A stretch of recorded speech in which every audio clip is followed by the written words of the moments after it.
Ultraconexão. Ericsson e Unicamp criam um centro de pesquisa para 6G no Brasil. Agronegócios, setores automotivos e saúde devem ser beneficiados com as pesquisas. Eu estudei bastante a respeito do 5G e dos malefícios que existem do 5G para a saúde humana. E o que eu posso dizer para você é o seguinte: não existe um estudo científico que pega e estuda a longo prazo. Então você vê que nos últimos anos houve aí o aumento de quê? Hipermineralização nos ossos e nos dentes, tá? Então as crianças estão nascendo com problemas dentários e também problemas nos ossos. A gente está vendo o aumento do índice de autismo, aumento de vários tipos de doenças mentais, inclusive, e daí o aumento do câncer, né? E não é assim um aumento no sentido de era uma doença desconhecida que havia no passado e agora o pessoal começa a classificar melhor, é que antes a gente não tinha. Não é isso. Eu tô falando de realmente um aumento desde o momento que a gente conseguiu medir. E você fala assim, mas a ciência está avançando tanto, a medicina está avançando tanto, o que está acontecendo de diferente? Bom, é só você de fato ver o que é feito diferente, né? Antes não tinha tanta picada, né? Sabe, o mosquitinho que pousa aqui e injeta picada em você? Então, não tinha tanto. Tô dizendo que é isso o problema? Não. Pode ser que sim, pode ser que não. Antes, a gente não tinha tantos smartphones.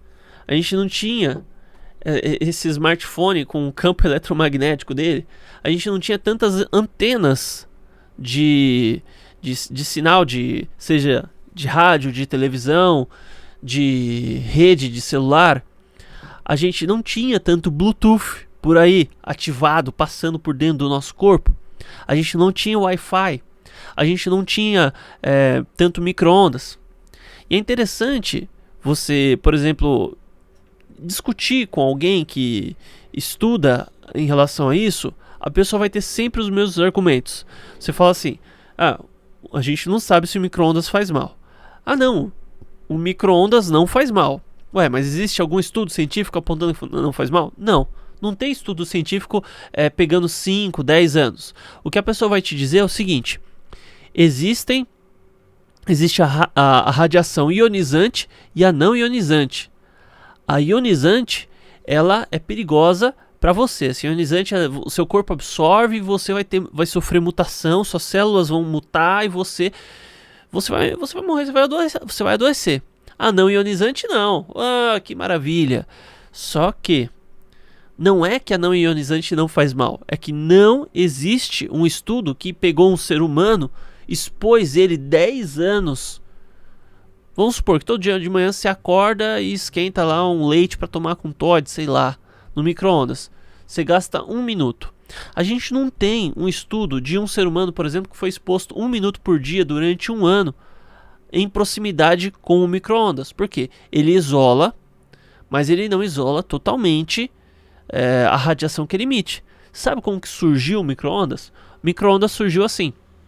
Um cara, controlador de voo, se não me engano, ele tinha um chocolate, né? Ele deixava esse chocolate lá em cima da mesa e ele percebeu que tinha um aparelho do lado dele que emitia tanta radiação que derretia o chocolate dele. Não era calor, era radiação, são coisas diferentes. Ele falou: nossa, isso aqui é tão radioativo que eu posso usar nos alimentos para esquentá-los. Olha só que maravilha.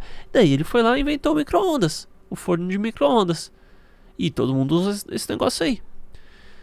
Bom, a gente não tem como dizer se é a presença, a proximidade com rede elétrica, se é o sinal de celular, se são as picadas, se são o aumento do uso de medicamentos. A gente não sabe exatamente o que está causando esse aumento de câncer e vários outros problemas. Mas isso não tinha no passado e agora tem. Então, algo estamos fazendo diferente. Ou você acha o quê? Que é castigo de Deus? Deus chegou lá e falou: vou castigar essa humanidade porque eles estão muito em pecado. Não que eu duvide disso. Mas, ainda assim, de algum lugar está vindo esse problema todo. E eu acredito que quando se trata de 5G, eu cheguei a ver um estudo que depois foi apagado, tá? Então existe um negócio chamado PubMed. Esse PubMed ele serve para médicos do mundo todo realizarem estudos e publicarem lá, tá? Daí passa, não sei se passa por algum tipo de critério ou avaliação, mas foi publicado um estudo falando que o 5G ele estava propiciando o desenvolvimento de algo dentro do ser humano, uma espécie de proteína que tem uma espécie de coroa, né? Que em italiano, se não me engano, é corona, né? Então, isso daí, enfim, né?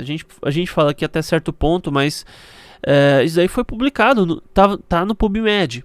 Hoje, se você for pesquisar, você só acha o título e o relatório, né, o estudo científico, ele não está mais disponível, tá como suspenso, um negócio assim. Ou seja, um grupo de médicos, 7 médicos, realizou um estudo apontando isso. Então o cara, ele tem o CRP lá, se bem que quando não é no Brasil não é CRP, mas enfim.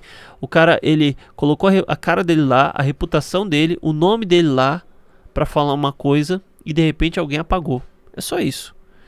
E daí o pessoal vem com essa história de 6G. Essa grande elite que domina o mundo, eles são muito conectados a números. E o número 6 é um número muito, mas muito importante para eles.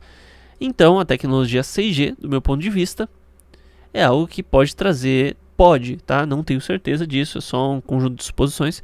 É algo que pode trazer, talvez, algo ruim aí para a humanidade.